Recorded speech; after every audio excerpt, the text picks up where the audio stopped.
ما هو المنهج الشرعي والتأصيل الشرعي للنظر في الإسلام لهذه الأوبئة وهذه الأمراض. قال الله عز وجل: ولنبلونكم بشيء من الخوف والجوع ونقص من الأموال والأنفس والثمرات يصيب الله عز وجل عباده ويبتليهم بأنواع من الأمراض. والواقع أن هذا لا ينافي الإيمان بالله.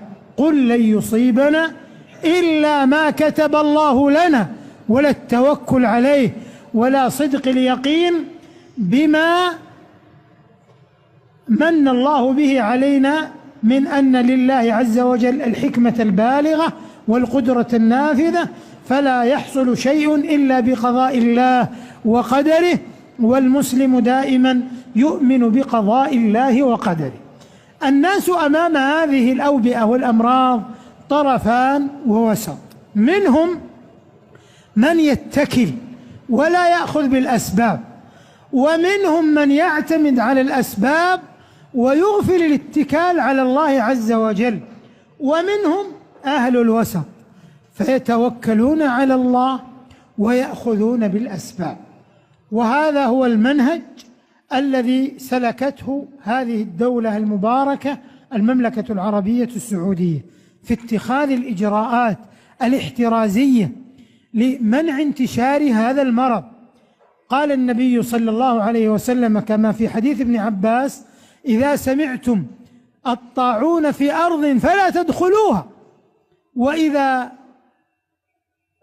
أصبتم أو أصيب الناس في بلد فلا تخرجوا منها، كل ذلك منعا للعدوى. والنظر للعدوى أيضا، النظر للعدوى يكون نظرا وسطيا، ففي الحديث: لا عدوى ولا طيرة، ليس نفيها بالكلية، وإنما الصحيح أنه لا عدوى متنقلة أو منتقلة من شخص إلى شخص إلا بإذن الله، رد على ما كان عليه أهل الجاهلية من أنهم ينسبون العدوى للناس، ينسبون العدوى للناس أو للمرضى، فهذا لا يمكن، هذا كله بأمر الله.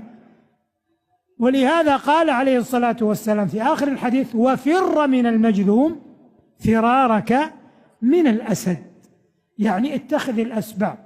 ولهذا نحن في الحرمين الشريفين وفي المساجد والمملكة وجميع الدول بل والعالم كله مستنفر اليوم للنظر في مواجهة هذا الفيروس. هذا يدل على ضعف البشر وأنهم لا غنى لهم عن الله طرفة عين، العقيدة والإيمان. وإذا مرضت فهو يشفين.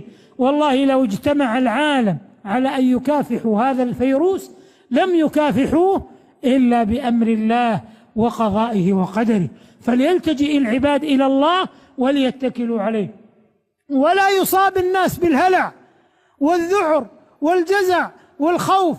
في ناس يخاف يسلم عليه، ولا يخاف يجي للمساجد، ولا يخاف من كل شخص، وتلقاه دائما متحرز. نعم، عقم نفسك، اغسل يديك، احرص على أن لا تنتقل عليك العدوى برذاذ.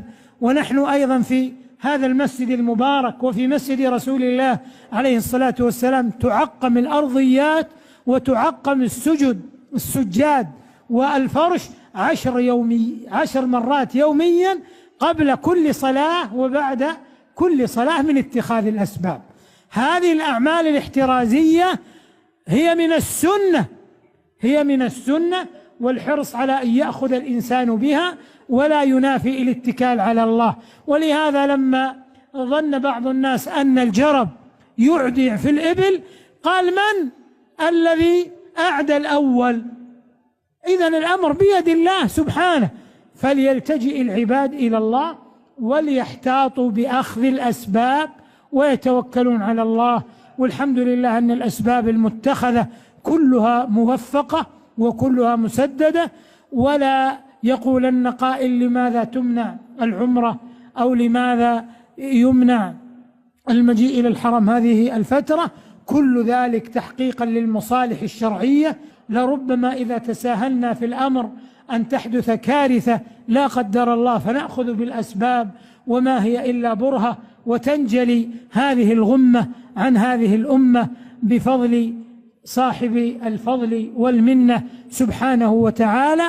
فلنأخذ بالأسباب ولنتكل عليه سبحانه، ولنحرص على أخذ الإجراءات الاحترازية، وما اتخذ من إجراءات احترازية واحتياطية واستباقية كلها من باب الأخذ بالأسباب ولا يعتمد عليها، وهي مواقف احترازية شرعية دلت عليها الشريعة والقرآن والسنة. ونسأل الله أن يلطف بالمسلمين وأن يصلح أعمالهم وأجسادهم وقلوبهم، وأن يمنحنا وإياكم وإياهم العفو والعافية، وأن يدفع عنا الغلا والوبا والربا والزنا والزلازل والمحن، إنه ولي ذلك والقادر عليه، وأن يعيذنا من البرص والجنون والجذام وسيء الأسقام، إنه جواد كريم. وآخر دعوانا أن الحمد لله رب العالمين.